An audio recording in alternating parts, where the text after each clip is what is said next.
Well, folks, the House of Representatives has done it again. They've passed a budget blueprint. This one squeaked by with a party line vote. Republicans are ecstatic. Democrats? Not so much. This blueprint is like a bad burrito, full of things that sound good individually but will probably give you a stomachache later. Tax cuts? Sure. Increased military spending? Why not? Addressing the national debt? Don't be ridiculous. Now, you might be thinking, this is just a blueprint, right? And you'd be right. It's not law yet, but it's a clear sign of where Republicans want to take this country. And let me tell you folks, it ain't pretty, unless you're really into yachts and tax loopholes the size of Texas. Then by all means, crack open the champagne.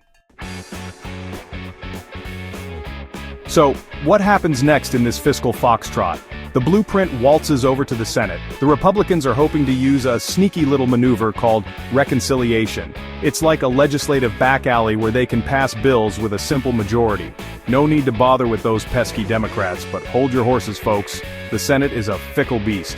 Even with a Republican majority, there are rumblings of dissent. Some senators aren't too keen on the House's proposed cuts. And then there's the small matter of the Democrats. They might be outnumbered, but they're not backing down without a fight. Expect fireworks, folks. Or at least some strongly worded speeches. Now let's talk about the meat of this budget burrito, shall we? The Republicans are proposing some hefty cuts to social programs. We're talking SNAP, food stamps, and Medicaid. They say it's all about fiscal responsibility, but it seems to me like they're balancing the budget on the backs of the most vulnerable Americans. These cuts would be devastating. Millions of Americans rely on these programs to survive. And don't even get me started on the impact on hospitals and healthcare providers. It's a recipe for disaster, folks.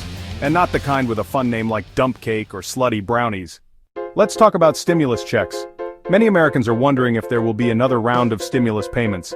While the current budget blueprint doesn't mention stimulus checks, it's important to keep an eye on future legislative developments.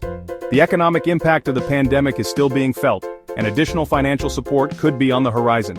Stay informed and stay hopeful, folks. So, will this budget blueprint become law? Honestly, folks, it's anyone's guess. There are too many variables at play. Will the Senate go along with the House's plan? Will the Democrats manage to stall or amend it? Will Republicans realize that maybe, just maybe, taking food away from hungry people isn't the best look? One thing's for sure, this budget blueprint is a deeply partisan document. It reflects the priorities of one party and one party only. Whether those priorities align with the needs of the American people remains to be seen. Stay tuned, folks. This is one reality show you won't want to miss.